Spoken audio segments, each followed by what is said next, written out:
पहला क्वेश्चन देखिएगा अभी, इसमें जूम कर लेता हूं थोड़ा सा, ये लीजिएगा। पहला क्वेश्चन है, भारतीय संविधान की कौन सी विशेषता राज्य स्तर पर और केंद्र में सरकारों के अस्तित्व को संदर्भित करती है? तो ऐसी कौन सी विशेषता है भारतीय संविधान में जो राज्य स्तर पर और केंद्र में सरकारों के अस्तित्व को संदर्भित करती है? तो वो आपका राइट आंसर होगा संघवाद, यानी 2 नंबर ऑप्शन इसमें राइट आंसर हो जाएगा अभी। नेक्स्ट देखिएगा, अगला क्वेश्चन है आपके सामने, यहाँ पे रीजनिंग का क्वेश्चन है। इसमें बताना है कौन सा नियम लगा है, कौन सी संक्रिया लगी है, और वो ही इसमें लगनी चाहिए, और उसके बाद में इस ऑप्शन में आपको बताना है कौन सा सही है। तो यहाँ पे देखिएगा, अगर मैं इसमें 4 का भाग दूं, यानी 12 में 4 का भाग दे दूं, तो 4 तिये 12 हो गया, ठीक है। और इस 3 को 24 से मल्टीपल कर दूं, 24 दूनी 48 और 24 तिये 72 होते हैं, ठीक है। तो यहाँ पे क्या कर रहा है ये 24, ये आगे 12 है, इस 12 को 4 से डिवाइड किया, और फिर जो शेषफल बचा, जो भागफल आया, उससे मल्टीपल करवा दिया 24 का। तो यहाँ पे 24 तिये 72 हो गया। इसी प्रकार से 16 है, 16 को 4 से डिवाइड करोगे तो 4 आ जाएगा, और 15 चौके 60 आ जाएगा।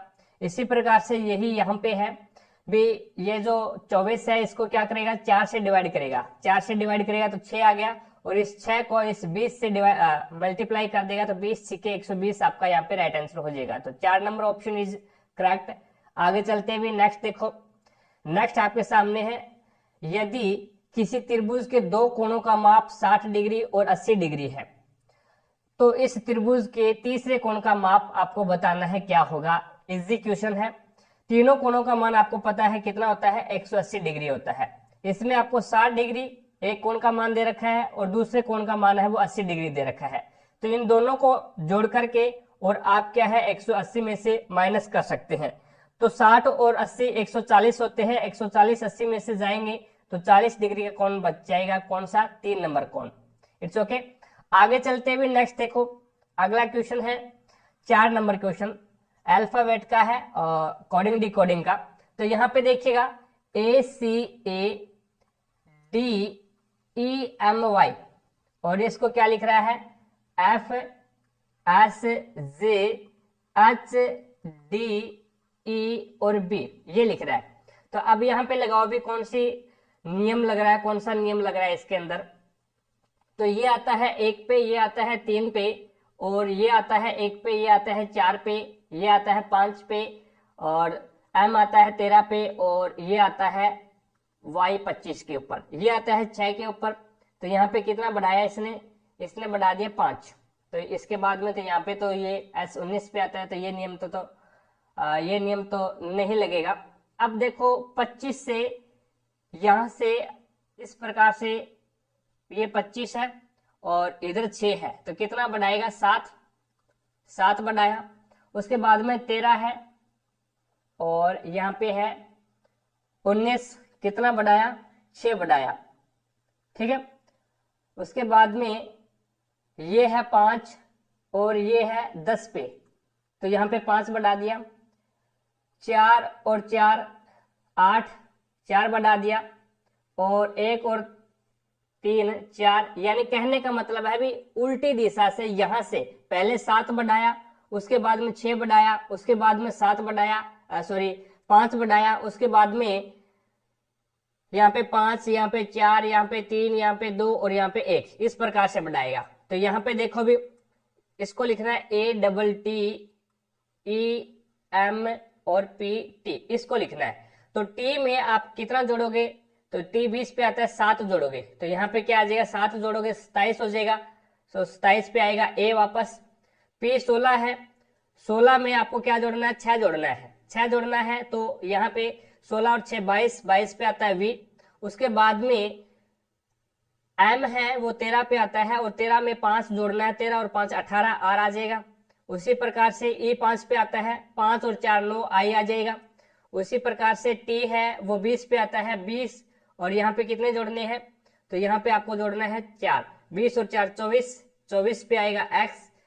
T 20 पे आता है, इस पे 3 जोड़ना है, तो W आ जाएगा।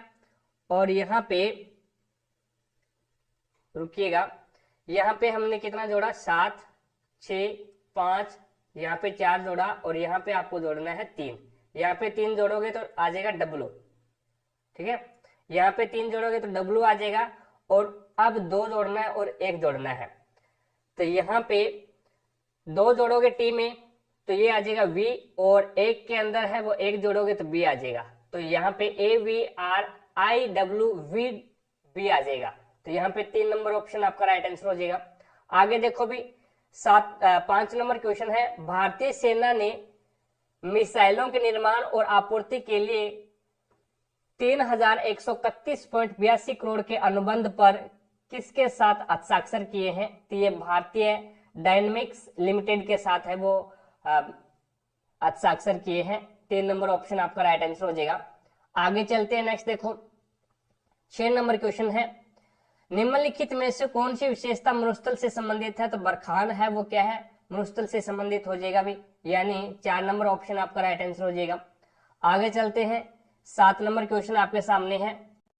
अब देखिएगा 5 नंबर क्वेश्चन, इसका हमें सॉल्यूशन बताना है, इसका मान बताना है। तो a प्लस 1/b की पावर r है। अब इसमें से अपन a कॉमन ले लेंगे, a कॉमन लेंगे तो इसकी पावर r है तो इसका a की पावर r कॉमन आ जाएगा। यहाँ पे बचेगा 1 प्लस 1/, इसमें a है नहीं, दूसरे में a पद नहीं है तो इसके भाग में आ जाएगा, यानी ये बन जाएगा a/b की पावर r। और दूसरे में से a की पावर s कॉमन ले लेते हैं इससे, तो a की पावर s आपने कॉमन ले लिया तो ये बचेगा आपके पास में 1 माइनस में 1/, a इसमें भी नहीं है तो इसके भी भाग में आएगा ab की पावर s, और ये भाग का निशान है यानी ये नीचे आएगा। यहाँ पे b प्लस 1/a है तो यहाँ से b की पावर r कॉमन लेंगे, b की पावर r आपने कॉमन ले लिया तो ये बन जाएगा 1 प्लस 1/, इसमें b नहीं है तो ये भाग में लग जाएगा, यानी ये बनेगा 1/ab की पावर r, और इसमें से आपने b की पावर s कॉमन ले लिया तो यहाँ पे बचेगा 1 माइनस 1/ab की पावर s। तो ये रिजल्ट ये सेम का सेम है, ये रिजल्ट ये भी सेम का सेम है, यानी ये बचेगा a की पावर r, a की पावर h, इधर बचेगा b की पावर r, b की पावर s, यानी इसको अपन लिख सकते हैं a/b की पावर r गुणा में ये है a/b की पावर s।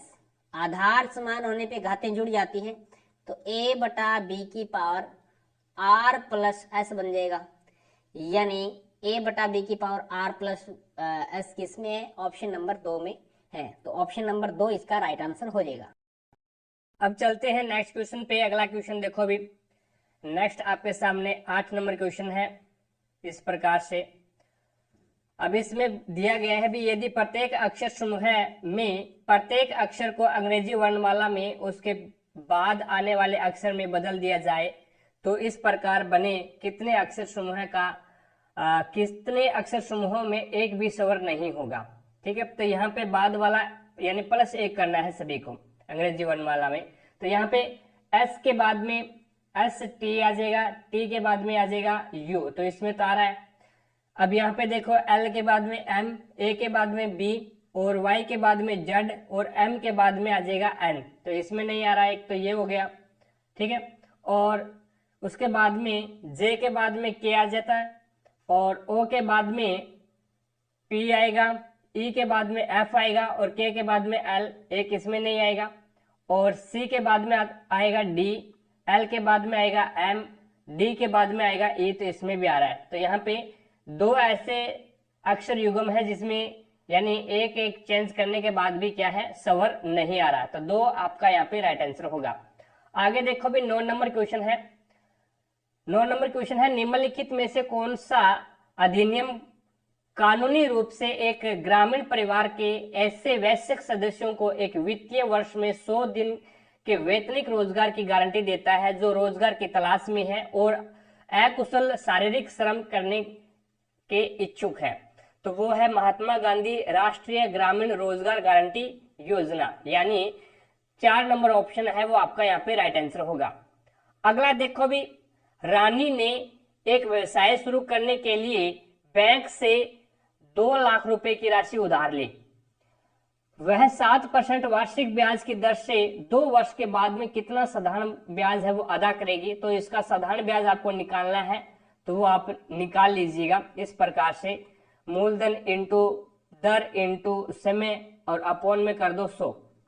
तो यहाँ पे 2 से 2 कैंसिल हो गया, 7 दुए 14 और 14 दुए 28, 28 और कितनी 3 जीरो लगा दो तो 28,000 इसका क्या आ जाएगा, ब्याज आ जाएगा।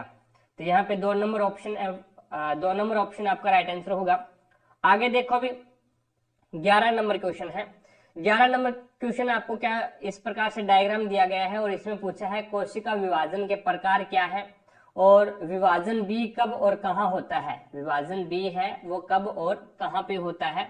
तो ये तो है समसूत्री विभाजन, यानी एक कोशिका का विभाजन हो रहा है, 1 से 2 पुत्री कोशिकाओं का निर्माण हो रहा है।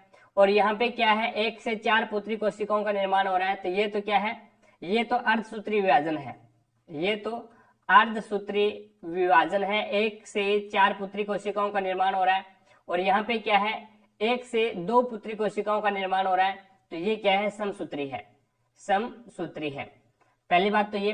दूसरा, अगर यहाँ पे क्या है, गुणसूत्रों की संख्या है वो पुत्री कोशिकाओं में क्या है, मात्र कोशिका से आधी हो जाती है, मात्र कोशिका से आधी हो जाती है और यहाँ पे क्या रहती है, सेम रहती है।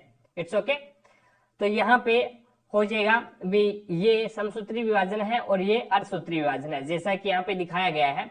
और इसमें क्या बोला गया है, और आगे ये बोला है भी विभाजन बी है वो कब और कहाँ होता है। तो विभाजन बी है वो जनन कोशिकाओं में होता है, विभाजन बी है वो जनन कोशिकाओं में होता है। It's okay. जो कोशिकाएं जनन करती है उन कोशिकाओं में विभाजन बी होता है। जो अर्धसूत्री विभाजन है वो जनन कोशिकाओं के अंतर्गत होता है। तो यहाँ पे इसने लिखा है भी विभाजन ए है वो तो क्या है, समसूत्री विभाजन है, और बी है वो अर्धसूत्री विभाजन है। और युग्मकों के निर्माण के लिए जनन कोशिकाओं में क्या है, अर्धसूत्री विभाजन होता है। It's okay. आगे देखो भी नेक्स्ट आपके सामने है 12 नंबर क्वेश्चन, बढ़िया क्वेश्चन है। धातु ऑक्साइड सामान्यतः प्रकृति के होते हैं। एक होता है अधातु ऑक्साइड। अब यहाँ पे समझना, अधातु ऑक्साइड ट्रिक से बताता हूं मैं और याद भी रहेगा, जीवन भर भी नहीं भूलोगे। अधातु ऑक्साइड यानी ए के अंदर, अधातु में एन छुपा हुआ है तो इसको निकालो और अम्लीय। तो अधातु ऑक्साइड है वो कौन सी प्रकृति के होते हैं, तो अम्लीय प्रकृति के। और बच गया कौन सा, धातु ऑक्साइड। तो धातु ऑक्साइड है वो क्षारीय प्रकृति के होते हैं। अधातु में H छिपा है और अम्लीय में भी H छिपा है। तो अधातु ऑक्साइड है वो अम्लीय के हो गए और धातु ऑक्साइड है वो क्षारीय के हो गए। ठीक है। आगे देखो भी नेक्स्ट 13 नंबर क्वेश्चन है। एक विद्यार्थी को टर्म ए में 80 में से 80 अंक प्राप्त हुए, टर्म 2 में 90 में से 75 अंक प्राप्त हुए। यदि दोनों टर्म के लिए दिए गए भारांक क्रमशः 40% और 60% है तो उनके अंतिम प्राप्तांक का प्रतिशत ज्ञात कीजिए। तो यहाँ पे टोटल देखो, पहले तो उसने 80 में से 80 प्राप्त किए हैं, ठीक है, और दूसरा है वो 75, 90 में से 75 प्राप्त किए हैं। टोटल है वो यहाँ पे कुल प्राप्तांक यानी कुल पूर्णांक कितना का था, ये 80 का था, ये 90 का था, तो ये हो गया 170 का। और उसमें 170 अंकों में से इसने टोटल कितने प्राप्त किए हैं, तो 5 और 5 यानी 155 अंक प्राप्त किए हैं। यानी 170 में से 155 अंक प्राप्त किए हैं और ये प्रतिशत निकालना है तो 100 का डिवाइड कर दो। तो 100 का डिवाइड करोगे तो ये 0 से 0 कैंसिल हो गया, यानी 1550 को 17 से डिवाइड करोगे तो ये 17 में कितने होते हैं, अभी देख लो, 9 7 63, 6 और 9 एकम 9 और 6 होता है 9 एकम 9 और 6 15, यानी 153 आएगा अभी यहाँ पे। तो 153 आ गया। तो 153 यानी 155 में से 153 जाएगा तो 2 बचेगा 20। तो यहाँ पे फिर 17 एकम 17 यानी लगभग 91% आएगा, 91% आएगा। इसने क्या पूछा है, निकटतम पूर्णांक तक आपको ज्ञात करना है। तो निकटतम है वो 90 हो जाएगा, फिर 90 हो जाएगा, 90%।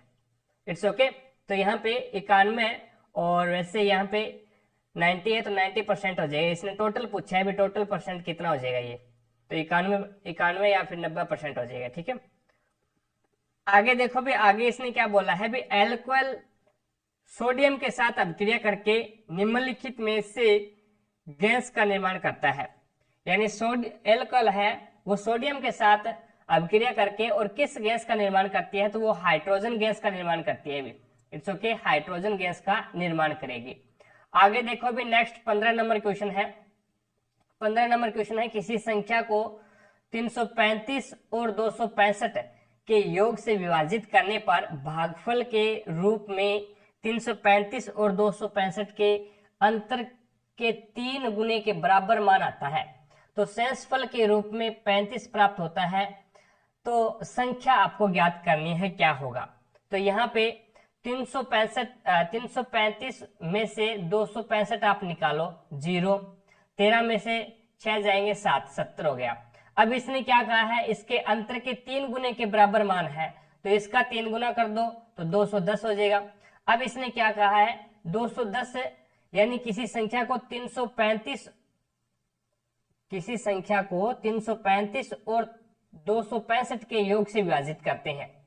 335 और 265 का योग करो भी, कितना आता है, तो ये आता है 5 5 10, 6 3 9 और 1 10, 1 और 600, कितना आता है, 6 और 3 9 और 1 10, ठीक है, 600 आ गया। अब ये क्या बोल रहा है, भागफल के रूप में क्या आ रहा है, भागफल के रूप में अपने पास में ये आ गया भी, इन दोनों का अंतर का 3 गुना, भागफल के रूप में ये आ गया। और वो संख्या है जो कि डिवाइड कर रहे हैं अपन, वो है 600, यानी 600 से अपन डिवाइड कर रहे हैं। और शेषफल अपने पास में क्या है, 35 है। अब देखो, अब अपने पास में वो इस फॉर्मूला लग जाएगा भी, भाजक बराबर क्या होता है, तो ये फॉर्मूला होगा आपका भाज्य, भाज्य बराबर क्या होता है, भाजक इंटू भागफल और प्लस में शेषफल।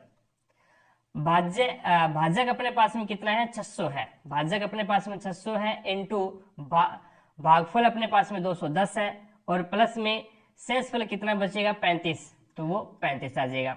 तो 3 0 से 3 0 आ गए, 6 कम 6 और 6 2 12, और इसमें 35 जोड़ दो तो ये 12 60 और 35 आ जाएगा। 12 60 और 35 यानी 3 नंबर ऑप्शन है वो आपका यहाँ पे राइट आंसर हो जाएगा। आगे देखो भी, 16 नंबर क्वेश्चन आपके सामने है। 16 नंबर क्वेश्चन है, किसी वस्तु के मूल्य में 20% की वृद्धि कर दी जाती है और फिर उस पर 5% की 2 क्रमिक छूटें दी जाती है।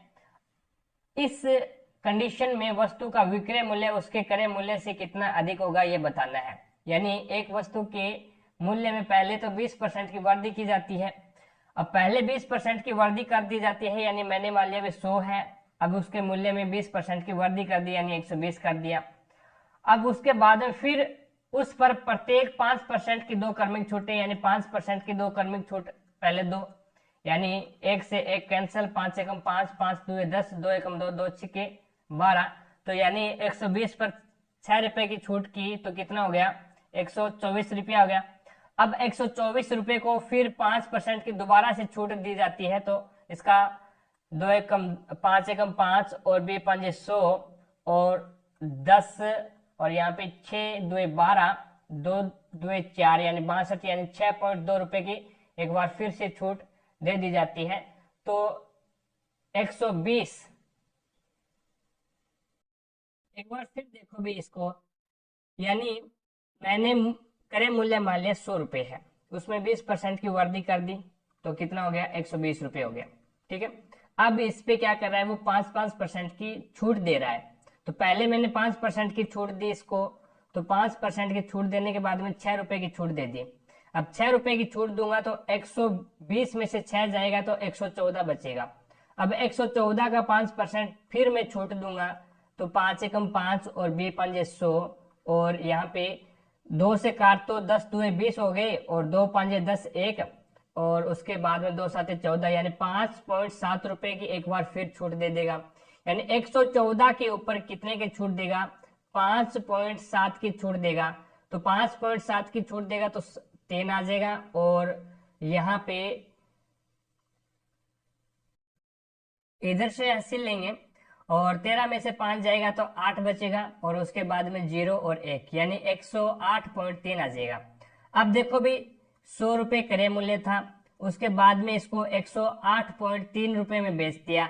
तो इसने पूछा भी वस्तु का क्रय मूल्य है, वस्तु का विक्रय मूल्य है वो क्रय मूल्य से कितना अधिक है। तो यहाँ पे 100 था और उसके बाद में 108.3 हो गया, तो यानी 8.3% क्या है, ज्यादा है। तो यहाँ पे 4 नंबर ऑप्शन है वो आपका राइट आंसर हो जाएगा। 100 पे अगर 1 भी ज्यादा है तो वो 1% हो गया, यानी 100 का 1% 1 होता है, 100 का 2% 2 होता है, 10% 10 होता है। It's okay. अगर इसको परसेंट में अगर आप निकालना चाहो कितना ज्यादा है, तो ये 8.3 ज्यादा है। अपॉन में परसेंट किस पे निकलेगा, प्रतिशत, यानी क्रय मूल्य पे निकलता है, और इनटू आप लगाओगे 100, तो 100 से 100 कैंसिल हो जाएगा, तो 8.3 आ जाएगा भी। ठीक है, आगे देखो भी नेक्स्ट 17 नंबर क्वेश्चन है। एक त्रिभुज की भुजाओं की लंबाई 5, 7 और 10 सेंटीमीटर है, तो त्रिभुज का क्षेत्रफल आपको ज्ञात करना है। तो इसको आप है वो हीरोज फॉर्मूले से करेंगे। जैसे कि पहले आप अर्ध परिमाप निकालोगे ए प्लस बी प्लस सी, अपॉन में क्या करोगे 2, तो यहाँ पे अर्ध परिमाप आ जाएगा 5 प्लस में 7 प्लस में 10, 5 और 7 12, 12 और 10 22, और 22 को 2 से भाग दोगे तो 11 आ जाएगा। तो इसका अर्ध परिमाप क्या आ गया, 11 आ गया। अब हीरोज फॉर्मूला क्या होता है, एस माइनस ए और एस माइनस बी और एस माइनस सी। तो यहाँ पे इससे रूट लगा दोगे, एस का मान आपके पास में क्या आया है, 11 आया है। तो 11 और 11 माइनस 5 और 11 माइनस 7 और 11 माइनस 10। तो यहाँ पे इस प्रकार से 11 इंटू 11 में से 5 गया 6, इंटू 11 में से 7 गया 4, और इंटू 11 में से 10 गया 1, रूट में लगा दो। अब जो बाहर निकलता है उसको बाहर निकाल लो, और बाहर नहीं निकलता उसको अंदर गुणा कर दो। तो यहाँ पे 4 है वो 2 के रूप में 12 आ जाएगा, 12 आ गया। उसके बाद में अंदर बचा 11, 6 और 1, तो 11 6 66, तो 2 रूट 66, 2 रूट 66, यानी 2 नंबर ऑप्शन है वो आपका राइट आंसर होगा। आगे देखो भी, साथ साथ में क्लास को लाइक करते रहिएगा, शेयर करते रहिएगा। चैनल पर नए हैं तो चैनल को सब्सक्राइब कर लें, पास में लगे बेल आइकन को जरूर दबा लें, ताकि अपन जैसे ही नेक्स्ट वीडियो लेके आए तो उसका नोटिफिकेशन सबसे पहले आपके पास पहुंचे और आप तुरंत उसका लाभ उठा सको। भी 99 पेपर हुए ग्रुप डे के, और ये 99 के 99 अपन इसी चैनल पे सोल्व करने वाले हैं 1 by 1। ठीक है, प्रत्येक दिन आपको है वो एक वीडियो मिल जाए करेगी, और आप देख लेना भी उसको। लगभग 2 घंटे के करीबन वीडियो बनेगी ये। माल और सेवा कर, जिसमें माल और सेवा दोनों शामिल है, भारत सरकार द्वारा कब से प्रारंभ किया गया, तो जीएसटी है वो 1 जुलाई 2017 से प्रारंभ किया गया था। अभी 1 जुलाई 2017 से इसको प्रारंभ किया गया था। आगे देखो भी 19 नंबर क्वेश्चन, और 19 नंबर क्वेश्चन में बोला क्या है, इसमें बोला है कॉलेज के कुल विद्यार्थियों में से वाणिज्य की महिला विद्यार्थियों का प्रतिशत कितना है। कॉलेज के कुल विद्यार्थी कितने हैं, तो कॉलेज में पुरुष तो है 656 और महिलाएं हैं 647। दोनों को ऐड कर दो, 6 और 7 13, 1 5 और 4 9 और 1 10, 5 और 4 9 और 1 10, 6 6 12 और 1 13, यानी टोटल कैंडिडेट है 1303। और उसमें से इसने पूछा है भी वाणिज्य, वाणिज्य कहाँ पे है, ये रहा वाणिज्य। और वाणिज्य कि महिला विद्यार्थियों का प्रतिशत कितना है, तो महिला विद्यार्थी है 190 है वो 1303 का कितना प्रतिशत है, 1303 का कितना प्रतिशत है। तो यहाँ पे 19,000 में 1303 का डिवाइड कर दो, तो 1303 एकम 1303 ही आएगा भी। 1303 एकम 1303, 10 में से 7 गया, 10 में से 3 गया 7, यहाँ पे बचा 9, यहाँ पे बचा 8, 8 में से 3 जाएगा तो बचेगा अपने पास में 5। तो एक हाइसिन उतार लो, तो 59 70 हो गए। तो इसमें अगर मैं बात करूं 13 चौके 52, 13 5 65 ज्यादा हो जाते हैं, 13 चौके 52 लगभग 14% के करीब आएगा। ऑप्शन देख लो, एक ही है 14.58, तो ये अपना राइट आंसर हो जाएगा भी। It's okay. आगे देखो भी, नेक्स्ट आपके सामने है 20 नंबर क्वेश्चन। अब देखो ये रूट में है तो ये 4 के रूप में 12 आ जाएगा, और उसके बाद में 7 की पावर 2 तो 49 होता है, और 6 की पावर 2 तो ये 36 होता है। अब इसको 6 और 9 15, 15 और 4 19, 1 और उसके बाद में 3 और 4 7 और 1 8, यानी सभी को ऐड करना है तो 89 हो जाएगा। 3 नंबर ऑप्शन है वो आपका राइट आंसर हो जाएगा अभी। It's okay. आप है वो स्पीड अगर आपको ज्यादा लग रही है तो आप अपने हिसाब से यूट्यूब सेटिंग में जाकर के उसको एडजस्ट कर लेना। भी स्पीड बढ़ा भी सकते हैं, घटा भी सकते हैं, आप अपने अनुसार उसको एडजस्ट कर लेना। अब देखो ये है, यहाँ पे शर्तें दी गई है। यदि पहला घटक एक विषम है, देखो भी पहला प्रश्न में पहला घटक है वो विषम है क्या? हाँ जी 7 के रूप में एक विषम है। और अंतिम घटक एक सम है, हाँ जी 2 के रूप में एक सम है। तो इन दोनों यानी प्रथम और अंतिम दोनों के कूट है वो आपस में चेंज किए जाएंगे, ये भी शर्त लग रही है। अब दूसरी शर्त देखो, यदि दूसरा घटक एक प्रतीक है, नहीं है, ये नहीं लग रहा। तीसरा देखो, यदि तीसरा घटक एक संख्या है, तीसरा घटक एक प्रतीक है, संख्या नहीं है, तो ये भी नहीं लगा। तो यहाँ पे देखो भी पहली शर्त के अकॉर्डिंग इसको लगाना है तो 2 का प्रतीक क्या होगा? ए, और उसके बाद में 6 का प्रतीक क्या होगा? टी, और एंड का प्रतीक क्या होगा? तो ये होगा यू, और 5 का प्रतीक एम, 8 का प्रतीक डी, और प्रतिशत का प्रतीक एल, और उसके बाद में 6 का प्रतीक क्या होगा? तो ये हो जाएगा टी, और 7 के रूप में एस को लिखेगा। तो यहाँ पे ये आपका राइट आंसर होगा, देख लो। तो ये हो जाएगा ATUMDLTS, यानी 3 नंबर ऑप्शन है वो आपका राइट आंसर हो जाएगा। आगे देखो भी नेक्स्ट आपके सामने है, चुंबकीय क्षेत्र में परिवर्तन द्वारा, चुंबकीय क्षेत्र में परिवर्तन के द्वारा प्रेरित धारा उत्पन्न करने की प्रक्रिया क्या कहलाती है? तो वो विद्युत चुंबकीय प्रेरण कहलाती है। विद्युत चुंबकीय प्रेरण यानी 3 नंबर ऑप्शन है वो आपका राइट आंसर हो जाएगा। अभी आगे चलते हुए नेक्स्ट देखिएगा, नेक्स्ट आपके सामने है 23 नंबर क्वेश्चन। बढ़िया क्वेश्चन है, और ये क्वेश्चन है वो कथन फर्स्ट और कथन सेकंड के रूप में दिया गया है, और इसमें बताना है सही उत्तर का चयन करना है। तो अमाशय, मानव अमाशय है वो नाइट्रिक अम्ल का उत्पादन करता है, तो ये गलत है, क्योंकि मानव अमाशय है वो HCl यानी हाइड्रोक्लोरिक एसिड का उत्पादन करता है। नाइट्रिक अम्ल HNO3 का उपयोग उत्पादन है वो नहीं करता है। हाइड्रोक्लोरिक अम्ल यानी HCl है वो अमाशय को क्षति पहुंचाए बिना भोजन के पाचन में मदद करता है, एकदम सही है। तो दूसरा सही है, लेकिन पहला है वो गलत हो जाएगा।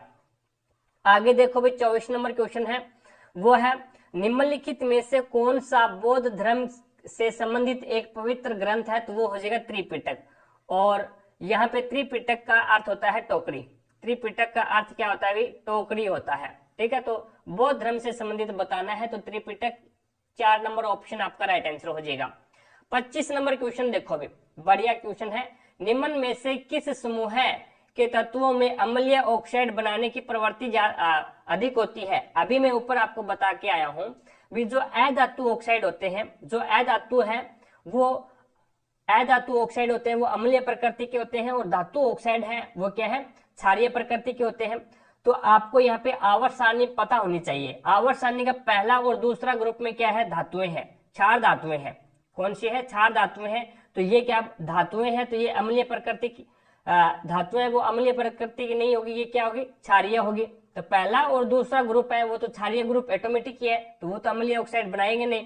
13वां है उसमें भी धातु है, और 16वां है ओल्ड स्टाइल से टिपो यानी ऑक्सीजन वाला, तो उसमें क्या है? अधातु है, सारी की सारी अधातु है। तो अधातु है वो क्या बनाती है? अम्लीय ऑक्साइड बनाती है। तो 16 नंबर ग्रुप है वो आपका यहाँ पे राइट आंसर हो जाएगा भी। It's okay. आगे देखो भी 26 नंबर क्वेश्चन देखिएगा, मध्य प्रदेश में पाए जाने वाली एक प्रकार की जल संग्रह प्रणाली कौन सी है? तो बंदिश हो जाएगा। कौन सी है अभी? बंदिश, यानी 4 नंबर ऑप्शन है वो आपका यहाँ पे राइट आंसर होगा। आगे देखो भी 27 नंबर क्वेश्चन है, और 27 नंबर क्वेश्चन में आपको दिया गया है 2 पारदर्शी माध्यम, 2 पारदर्शी माध्यमों ए और बी में प्रकाश की चाल आपको दे रखी है 2 × 10⁸ मीटर पर सेकंड और 2.25 × 10⁸ मीटर पर सेकंड है, यानी ये ए के अंदर है और ये माध्य बी के अंदर है। माध्य बी के सापेक्ष, माध्य बी के सापेक्ष माध्य ए का अपवर्तनांक आपको बताना है क्या होगा? माध्य बी के सापेक्ष बताया है तो बी के सापेक्ष बताना है तो बी ऊपर आ जाएगा, बी ऊपर आ जाएगा, और उसके बाद में ए है वो नीचे आ जाएगा। तो देख लो, तो बी ऊपर आएगा, माध्य बी के सापेक्ष बताना है ना, तो बी ऊपर आ जाएगा। तो बी ऊपर आएगा तो 2.25 × 10⁸ आ जाएगा, और अपॉन में क्या आ जाएगा? 2 इंटू 10 की पावर 8, 10 की पावर है 8। तो 10 की पावर 8 से 10 की पावर 8 कैंसिल हो जाएगा, ऊपर से पॉइंट हटाएंगे तो नीचे क्या लग जाएगा, डबल जीरो लगेगा भाई, 2 के बाद में पॉइंट है। तो 25 से काट दो, 25 8 200 और 25 निम्न होते हैं 225, तो ये आ जाएगा 9/8। अब भाग दे दो 8 का, 8 एकम 8 कितना बच गया, 1.10, 8 एकम 8 कितना बचा 2, 20, 8 2 16, तो लगभग कितना आ जाएगा 1.125, यानी 4 नंबर ऑप्शन है वो आपका यहाँ पे राइट आंसर होगा। यहाँ पे आपको दो माध्यम की चाल दे रखी है, दो माध्यमों में प्रकाश की चाल दे रखी है ए और बी में। अब किसके सापेक्ष निकालना है वो ऊपर आएगा, अभी माध्यम बी के सापेक्ष आपको निकालना है, माध्य बी के सापेक्ष माध्य ए का अपवर्तनांक निकालना है। तो यहाँ पे 4 नंबर ऑप्शन आपका राइट आंसर हो जाएगा। अब देखो भी ये है बढ़िया क्वेश्चन है। अब इसमें क्या दिया गया है आपको, अब इसमें आपको द्विघात समीकरण का एक मूल दे रखा है, आपको एक मूल दे रखा है, और ये क्या करना है आपको, x के बराबर x का मान के और x की जगह है वो इसको रख देना है। कहने का मतलब है भी ये जो एक मूल है यानी 1 + √3, ये आपको प्रत्येक समीकरण में x की जगह रखना है, प्रत्येक समीकरण में x की जगह रखना है, और ये क्या है, इस समीकरण का मान है वो क्या आ जाएगा, बराबर 0 आ जाएगा। अब देखो मैं इसी वाले यानी 4 नंबर ऑप्शन वाले इस समीकरण के अंदर रखता हूं, x का मान क्या है 1 प्लस में √3 की स्क्वायर यानी x की स्क्वायर है तो स्क्वायर, माइनस में 2 और ये आ जाएगा 1 प्लस में √3 और माइनस में आ जाएगा 2। अब देखो एक ये फॉर्मूला इस प्रकार से खुल जाएगा, ओपन हो जाएगा, यानी 1 + b की स्क्वायर बराबर क्या होता है, a की स्क्वायर प्लस में b की स्क्वायर प्लस में 2ab। तो a की स्क्वायर क्या, 1 की स्क्वायर 1 ही होगा, और प्लस में √3 की स्क्वायर क्या हो जाएगा 3 हो जाएगा, और प्लस में 2 से मल्टीप्लाई कराएंगे तो ये हो जाएगा 2√3, 2√3। ठीक है भाई, a का मान तो 1 है अपने पास में और b का मान अपने पास में क्या है √3 है, तो यहाँ पे 2√3 आ जाएगा, माइनस 2 से मल्टीप्लाई करवा दो 2, माइनस 2 से मल्टीप्लाई करवा रहे हैं तो माइनस 2√3 आ जाएगा और माइनस 2 आ जाएगा, और बराबर अपने पास में क्या चल रहा है 0 चल रहा है। अब देखो माइनस 2√3 से प्लस 2√3 कैंसिल हो गया, अब यहाँ पे ये माइनस का 2 है और ये माइनस का 2 है, तो ये कितने हो गए माइनस के 4, ये प्लस के 3 है और ये प्लस का 1 है, तो ये प्लस का कितना हो गया 4, तो 4 में से 4 जाएगा तो 0, तो 0 के बराबर 0, यानी समीकरण का मान है वो 0 हो जाएगा। x का मान अगर आप x की जगह है वो एक मूल का मान रख दोगे तो क्या है उस समीकरण का मान पूरा 0 हो जाएगा, वही समीकरण आपकी क्या हो जाएगी, द्विघात समीकरण हो जाएगी। तो 4 नंबर ऑप्शन इसमें राइट आंसर हो जाएगा। आगे देखो भी नेक्स्ट 29 नंबर क्वेश्चन है, अधिकांश जंतुओं में गति इनमें से किन तंत्रों की समन्वित गति है। अधिकांश जो जंतु है उनमें जो गति होती है वो किसके कारण होती है, किस तंत्रों के कारण होती है। तो यहाँ पे पेशी है, कंकाल है, कंकाल के कारण गति होती है, अस्थि पंजर होता है जो, और तंत्रिका तंत्र है उसके कारण भी गति होती है। तो पेशी हो गया, मांसपेशियां बोलते हैं जिसको, मांसपेशियां है, कंकाल है और तंत्रिका तंत्र, यानी 1 नंबर ऑप्शन आपका राइट आंसर होगा। आगे देखो अभी 30 नंबर क्वेश्चन देखिएगा। 30 नंबर क्वेश्चन है, रंगहीन लवक क्या कहलाते हैं। तो लवक है वो कितने प्रकार के होते हैं, 3 प्रकार के होते हैं। लवक के टाइप 3 है, एक तो होता है वर्णीय लवक, ठीक है, एक होता है वर्णीय लवक, एक होता है अवर्णीय लवक, और एक होता है क्लोरोप्लास्ट, एक होता है क्लोरोप्लास्ट। अब देखो भी वर्णीय लवक होता है ना, वो क्या करता है, रंग प्रदान करता है, वो क्या करता है, रंग प्रदान करता है। अवर्णीय लवक है वो क्या करता है, पदार्थों का संग्रह करता है, पदार्थों का संग्रह करता है, भोज्य पदार्थों का संग्रह करता है भी, ठीक है, भोजन का संग्रह करता है। और क्लोरोप्लास्ट है वो भोजन निर्माण करता है, वो भोजन निर्माण यानी भोजन का निर्माण करता है। अब इसने पूछा है भी रंगहीन लवक क्या है। रंगहीन लवक क्या है, जो जिसे हम क्या बोलते हैं, ल्यूकोप्लास्टिड बोलते हैं, जिससे हम क्या बोलते हैं, ल्यूकोप्लास्टिड बोलते हैं इंग्लिश में, यानी 4 नंबर ऑप्शन आपका राइट आंसर हो जाएगा। ये क्लोरोप्लास्ट होता है और इसे बोलते हैं क्रोमोप्लास्ट। रंगीन वर्णक क्या होता है, क्रोमोप्लास्ट होता है, और ल्यूकोप्लास्ट होता है वो क्या है, अवर्णीय लवक होता है जो कि पदार्थों का संग्रह करता है, जो कि क्या है, पदार्थों का संग्रह करता है। तो यहाँ पे ल्यूकोप्लास्टिड क्या होते हैं, रंगहीन होते हैं जो कि पदार्थों का संग्रह करते हैं, अवर्णीय लवक बोलते हैं इसको। It's okay. आगे देखो भी नेक्स्ट 31 नंबर क्वेश्चन है, दो ट्रेनें जो कि समान चाल से विपरीत दिशा में जा रही है, यानी एक दूसरे के विपरीत दिशा में जा रही है, उनकी लंबाई 120 और 140 मीटर पर 120 और 140 मीटर है और वे एक दूसरे को 10 सेकंड में पार कर जाती है। तो प्रत्येक ट्रेन की चाल बताओ वे, प्रत्येक ट्रेन की चाल बतानी है। तो यहाँ पे देखो भी, इसके अंदर देखेंगे भी सापेक्ष लंबाई कितनी होगी, 120 इसकी है और प्लस में 140 इसकी है, तो टोटल कितनी हो गई 260 हो गई। अब ये क्या है, 10 सेकंड में पार कर जाती है। तो चाल बराबर क्या होता है, चाल बराबर होता है दूरी बटा समय, दूरी 260 है और समय कितना है 10 सेकंड, तो 10 से 0 से 0 कैंसिल, 26 आ गया। तो ये 26 आया है, ये सापेक्ष चाल आई है, दोनों की सापेक्ष चाल आई है। तो एक का निकालने के लिए 2 से डिवाइड कर दो तो 13 मीटर पर सेकंड आ जाएगा, 13 मीटर पर सेकंड, यानी एक नंबर ऑप्शन आपका राइट आंसर होगा। सापेक्ष चाल का मतलब हो गया वो आमने सामने आ रही है, वो आमने सामने आ रही है तो उसमें चालें जुड़ेगी और दूरी भी क्या होती है, जुड़ती है। तो हमने दूरी को इसी प्रकार से जोड़ा है और चाल है वो दोनों की जुड़ी हुई 26 है और एक की 13 मीटर पर सेकंड आ जाएगी। आगे देखो अभी 32 नंबर क्वेश्चन है, यदि अवतल दर्पण किसी वस्तु का वास्तविक उल्टा समान आकार का प्रतिबिंब निर्मित करता है तो वस्तु का आकार होगा। अब यहाँ पे समझना, ये कौन सा है, अवतल दर्पण है। अवतल दर्पण की 6 कंडीशन में आपको यहाँ पे बताता हूं। वस्तु कहां पे हो, अनंत पे हो। वस्तु अनंत के ऊपर हो तो प्रतिबिंब कहां पे बनेगा, फोकस के ऊपर। वस्तु अनंत पे है तो फोकस पे बनेगा और कैसा बनेगा, इसमें वास्तविक बनेगा और उल्टा। वास्तविक बनता है तो हमेशा उल्टा बनेगा और छोटा, एकदम बिंदु साइज का बनेगा, वस्तु से बहुत ही छोटा बनेगा, ठीक है, इस प्रकार का बनेगा।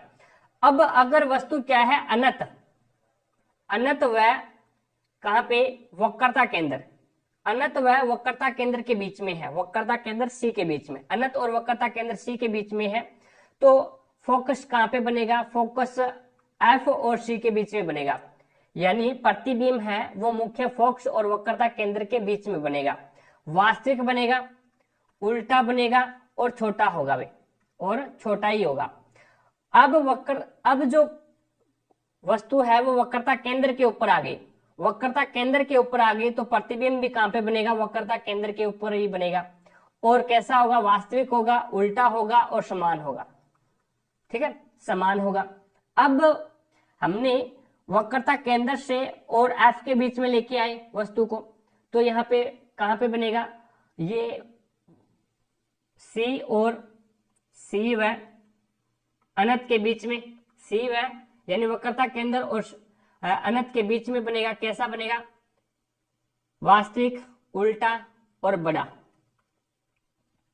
दूसरा अगली वस्तु है वो अपन फोकस के ऊपर लेके आते हैं, फोकस के ऊपर लेके आते हैं तो प्रतिबिंब है वो कहां पे बनेगा, प्रतिबिंब अनंत पे बनेगा। अब वो प्रतिबिंब है वो अनंत पे बनेगा और कैसा बनेगा, वास्तविक, उल्टा और वस्तु से बड़ा, या फिर बहुत बड़ा लिख सकते हैं आप, ठीक है, या फिर बड़ा ही लिख दो, बड़ा बनेगा, ठीक है। अब उसके बाद में तीसरी कंडीशन आती है, छठी कंडीशन आती है, वो आती है फोकस व ध्रुव ओ के बीच में, फोकस और ध्रुव ओ के बीच में है तो ये कहां पे बनेगा भाई, पीछे, दर्पण के पीछे बनेगा, दर्पण के पीछे बनेगा। और कैसा बनेगा, अब की बार आभासी, आभासी बन रहा है तो कैसा बनेगा, सीधा बनेगा। तो ये 6 कंडीशन होती है भाई। 6 कंडीशनों में एक ऐसी कंडीशन आती है जिसमें क्या है, आभासी बनता है, बाकी 5 कंडीशनों में क्या है, वास्तविक बनता है। तो इसने क्या पूछा है भी, उत्तल दर्पण के वस्तु का वास्तविक, उल्टा और समान आकार का प्राप्त करना है आपको, तो वक्रता केंद्र सी के ऊपर क्या है, वस्तु को रखना पड़ेगा, तभी उसका जो फोकस है, जो प्रतिबिंब है वो सी के ऊपर बनेगा। तो 2 नंबर ऑप्शन है वो आपका राइट आंसर हो जाएगा। आगे देखो भी नेक्स्ट 33 नंबर क्वेश्चन है, प्रशांत चंद्र महालनोबिस ने इनमें से किसकी स्थापना की थी। तो भारतीय सांख्यिकी संस्थान की स्थापना की थी CSO की, ठीक है। इसकी स्थापना है वो 1951 में की गई है। इसका हेडक्वार्टर कहाँ पे है, तो इसका हेडक्वार्टर है वो दिल्ली में। अभी इसका हेडक्वार्टर कहाँ पे है, दिल्ली के अंदर है, भारतीय सांख्यिकी संस्थान का। आगे देखो भी नेक्स्ट आपके सामने है 34 नंबर क्वेश्चन। 34 नंबर क्वेश्चन है, उस समारोह में मुख्य अतिथि के साथ कुछ और भी व्यक्ति मौजूद थे और सभी दर्शक दीर्घा में पश्चिम की ओर मुख करके बैठे हैं। यानी एक ही लाइन में है तो आप उसको उत्तर भी मान सकते हैं, उत्तर भी मान सकते हैं, कोई दिक्कत नहीं है, आंसर आपका सही निकल के आएगा। अब मुख्य P है वो मुख्य अतिथि के बाईं और दूसरे स्थान पर है, तो मैंने मान लिया भी मुख्य अतिथि है वो यहाँ पे है, ठीक है। इसके बाईं और पहला और दूसरा कौन बैठा है, P बैठा है। Q है वो P के दाईं और चौथे स्थान पर है, Q है वो P के दाईं ओर, तो P का दायां ये हो जाएगा भी इधर वाला, तो पहला दूसरा तीसरा और चौथा कौन है, तो ये Q भाई साहब है। उसके बाद में दर्शक दीर्घा में Q के बाएं ओर बैठे व्यक्तियों की संख्या, यानी दर्शक दीर्घा है उसमें Q के बाईं ओर बैठे व्यक्तियों की संख्या, Q के बाईं ओर बैठे व्यक्तियों की संख्या से एक कम है, तो यहाँ पे कितना है, 1 2 3 और 4 है, तो इधर कितने बैठे हैं, 3 बैठे हैं भी। P के बाईं ओर कोई व्यक्ति नहीं बैठा है, इधर कोई भी व्यक्ति नहीं बैठा है, तो दर्शक दीर्घा में कुल व्यक्ति कितने हुए ये बताओ, तो 3 तो यहाँ पे है और 4 5 6 7 और 8, टोटल कितने हो गए, 8 कैंडिडेट हो गए। आगे देखो भी 35 नंबर क्वेश्चन। 35 नंबर क्वेश्चन है, एक कंबल को 1148 में बेचने पर 30% की हानि होती है, तो 5% लाभ प्राप्त करने के लिए उसे किस मूल्य पर बेचा जाना चाहिए। अब 30% की हानि होती है तो इसका मतलब इसको फ्रैक्शन में चेंज कर लो, फ्रैक्शन में चेंज करोगे तो 3/10 आ गया, यानी 3 रुपए की तो क्या है, हानि है, और 10 रुपए यहाँ पे क्या आ गया, क्रय मूल्य आ गया। यानी 10 रुपए क्रय मूल्य है, 3 रुपए की हानि, तो 7 रुपए उसका विक्रय मूल्य हो गया। लेकिन ये बोल रहा है भाई साहब 1148 में बेचा है इसने, तो 7 बराबर क्या आ जाएगा, 1148। एक का मान निकाल लो, एक का मान निकालोगे तो 7 से डिवाइड कर दो, 7 एकम 7, कितना बचा 4 44, 7 छिके 42 और 7 चौके 28, तो एक का मान 164 आ गया। अब 5% लाभ प्राप्त करने के लिए आपको क्या करना पड़ेगा, 10 यानी क्रय मूल्य ज्ञात कर लो, तो 1640 रुपए उसका क्रय मूल्य हो गया। अब 5% अब लाभ प्राप्त करेगा, तो 5% को फ्रैक्शन में चेंज करोगे तो 1/20 हो जाएगा। 20 का मान क्या है, 20 का मान 1640 है, ये क्या है, क्रय मूल्य है, तो नीचे वाली वैल्यू है वो हमेशा क्रय मूल्य को दर्शाती है। 20 का मान क्या है, 1640 रुपए है, तो एक का मान कितना हो जाएगा, 1640/20। 5% का लाभ तो ऊपर वाली किसको शो कर रही है, लाभ को, तो एक का लाभ कमाएगा तो 21 में बेचेगा भी, तो ये काट तो 1 से 1 कैंसिल, 2 एकम 2, 2 8 16 और 2 2 4, तो यहाँ पे 82 को 82 को 21 से मल्टीपल करो भी, 82 का 82 इंटू 2 2 4 और 8 2 16, तो यहाँ पे आ जाएगा 2 12 और 1722 रुपए। 1722 यानी 4 नंबर ऑप्शन है वो आपका यहाँ पे राइट आंसर होगा। आगे देखो भी 36 नंबर क्वेश्चन करंट अफेयर का। नेक्स्ट देखो भी 37 नंबर क्वेश्चन है।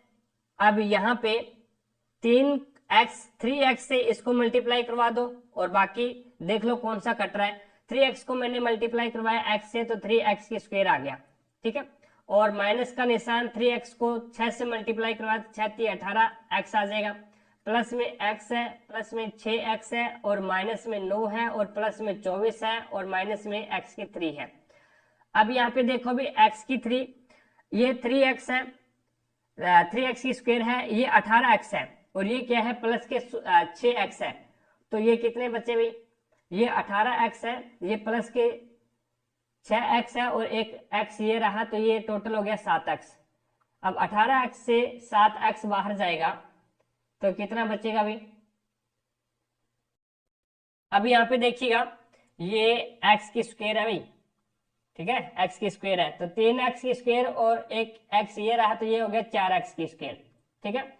उसके बाद में माइनस के 18x है और प्लस के 6x है, तो माइनस के कितने बचेंगे, ये बच जाएंगे 12x और माइनस के 9 है और प्लस के 24 है, तो 14 में से 9 जाएंगे तो 5 बचेगा और एक 15 बचेगा। किसका? ये बचेगा प्लस का 15 और माइनस के x की 3। अब मिलान कर लो, माइनस प्लस के 15 है, माइनस के 12x है और प्लस के 4x है और माइनस के x की 3 है। तो यहाँ पे 4 नंबर ऑप्शन आपका राइट आंसर होगा। आगे देखो भी 38 नंबर क्वेश्चन। 38 नंबर क्वेश्चन है कि A K L M N O P और क्यू नामक 8 वकील एक वर्गाकार मेज के चारों ओर मेज के केंद्र की ओर मुख करके बैठे हैं। उनमें से 4 तो मेज के कोनों पर हैं और अन्य 4 है वो मध्य में है। तो बना लो, ये लो वर्गाकार मेज है, 4 इसके बीच में बैठे हैं, 4 कोनों पे बैठे हैं। अब इसने बोला क्या है, एल जो कि एक कोने पर बैठा है, एल भाई साहब एक कोने पे बैठा है और एम के दाएं और ठीक बगल में है। तो एम को यहाँ पे बिठाना पड़ेगा। अभी एम का दायां ये वाला होता है और इसका बायां है वो ये वाला होता है। तो यहाँ पे और ए के विकर्णवत सामने बैठा है। अब ए यहाँ पे और किसके लिए आया है? और एल के लिए आया है। एल है वो क्या है? ए के विकर्ण के रूप में सामने है, ए के विकर्ण के रूप में सामने है। क्यू जो कि एक कोने पर बैठा है, क्यू है वो जो कि एक कोने पर बैठा है और एम और के बगल में है। तो के यहाँ पे आ जाएगा, एम यहाँ पे है और यहाँ पे क्या आ जाएगा? क्यू आ जाएगा। अब इसने क्या पूछा है आगे, पी और ए के, पी है वो ए के बाईं और दूसरे स्थान पर है, ए का बाईं और दूसरे स्थान पर है। तो ए का बायां ये हो जाएगा पहला और दूसरा यहाँ पे कौन आ जाएगा? पी। उसके बाद में इसने आगे कहा है एन है वो एम के विकर्णवत सामने नहीं बैठा। कहने का मतलब यहाँ पे नहीं बैठा तो कंडीशन ए की फुल होती है, यहाँ पे बैठा है फिर, यानी एम के सामने है वो एन नहीं बैठा है। तो एक कैंडिडेट बचा है, वो कौन सा बच गया? वो आपका बच गया ओ बच गया, ओ आ जाएगा यहाँ पे। तो के इसने पूछा है कौन सा वकील के बाईं और दूसरे स्थान पर है। तो के यहाँ पे है, बाईं और दूसरे स्थान पे ये आ जाएगा। तो ये आएगा, पहला ए है और दूसरे स्थान पर ओ है। तो यहाँ पे ओ आपका राइट आंसर हो जाएगा। आगे देखो 39 नंबर क्वेश्चन है। अभी 6 विद्यार्थी हैं, P Q R S T और यू, इसमें से प्रत्येक की लंबाई अलग अलग है।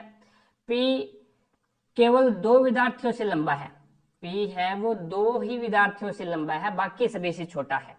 केवल का मतलब यही होता है। टी केवल 1 विद्यार्थी से लंबा है, टी केवल 1 विद्यार्थी से लंबा है तो पी के जस्ट नीचे आ जाएगा टी। लेकिन ठीक 4 विद्यार्थियों से छोटा है, तो 4 विद्यार्थियों से क्या है? छोटा है। तो यहाँ पे 4 विद्यार्थियों से छोटा हो गया टी।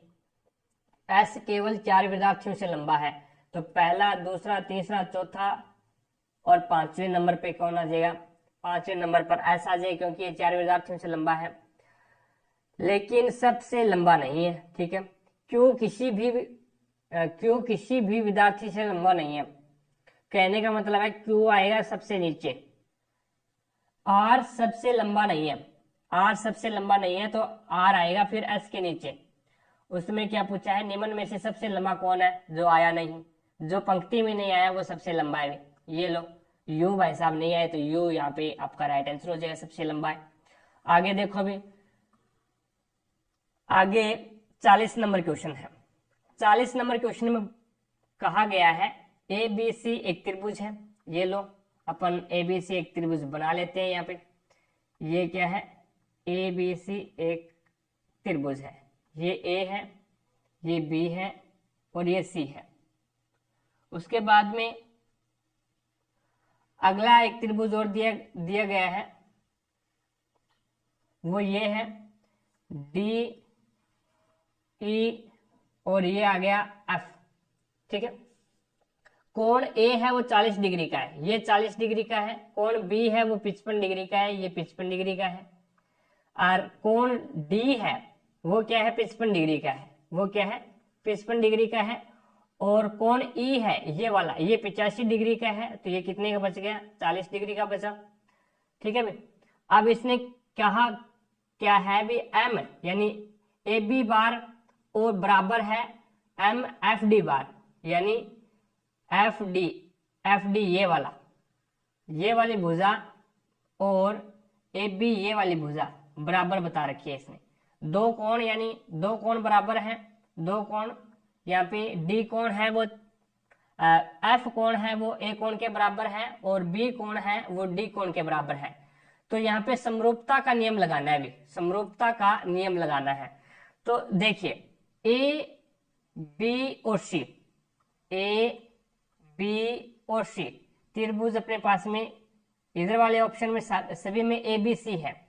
ए बी सी है वो किसके बराबर होगा, किसके समरूप होगा? तो यहाँ पे ए 40 डिग्री है, यहाँ पे एफ 40 डिग्री है, यहाँ पे क्या है एफ 40 डिग्री है। तो समरूपता का नियम लगा दो।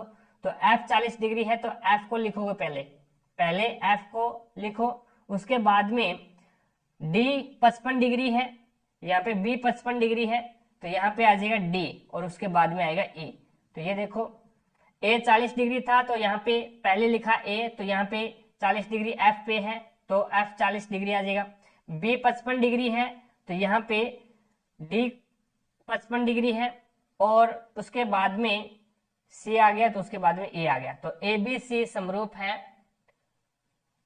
F D E. 3 number option आपका राइट आंसर होगा। आगे देखो अभी 41 नंबर क्वेश्चन देखिएगा। 41 नंबर क्वेश्चन में P A R T S क्या लिख रहा है, इसको R D V Y Y लिख रहा है। अब देखो P 16 पे आता है, 2 बढ़ाया 18, उसके बाद में 3 बढ़ाया, उसके बाद में R 18 पे आता है, V 22 पे आता है, 4 बढ़ा दिया, यानी +2 किया, +3 किया, +4 किया, और अब T 20 पे आता है और Y 25 पे आता है, 5 किया, और उसके बाद में S 19 पे आता है, Y 25 पे आता है, +6 किया। यानी 2 3 4 5 6 इस प्रकार से बढ़ा रहा है। तो यहाँ पे ये नियम इसमें लगा दो, R H I N O। R 18 पे आता है, 2 बढ़ाएंगे T, और R 8 पे आता है, H 8 पे आता है, 3 बढ़ाएंगे तो K आ जाएगा। उसके बाद में 9 पे आता है, 9 और 4 कितने होते हैं 13, M आ जाएगा, और 14 और 5 कितने होते हैं 19, S पे आता है। उसके बाद में O 15 पे आता है, 15 और 6 21, तो ये आ जाएगा TKMSU। तो यहाँ पे 1 नंबर ऑप्शन है वो आपका राइट आंसर होगा। 42 नंबर क्वेश्चन देखो भी आपके सामने है। कोहली की आयु रोहित से 3 वर्ष कम है। यदि कोहली और रोहित की आयु का अनुपात 7:8 है तो कोहली की आयु कितनी होगी, ये आपको बताना है। मैं मान लेता हूं भाई कोहली और रोहित की आयु है, यानी कोहली की 7 है और रोहित की आयु 8 मान लेता हूं। अब यहाँ पे हमारे अनुसार अंतर कितना का निकल के आ रहा है, 1 का, लेकिन वो बोल रहा है भी 3 का अंतर है, 3 वर्ष कम है, तो 1 का मान 3 आ गया। अब कोहली की आयु बतानी है, कोहली का अनुपात क्या है 7 है, तो 7 से मल्टीप्लाई कर दो, तो 3 7 21, 21 वर्ष आपका राइट आंसर होगा।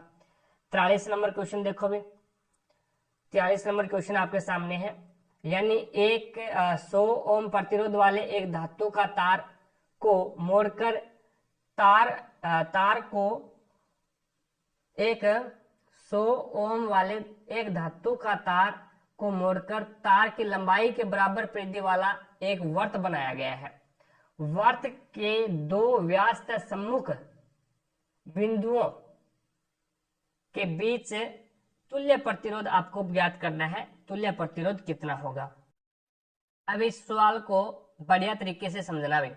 जैसे एक अपन ने उसको क्या बना लिया, वर्त बना लिया, 100 ओम का 100 ओम प्रतिरोध है, तो ये क्या होगा, इसका भी 100 ओम ही होगा, ठीक है।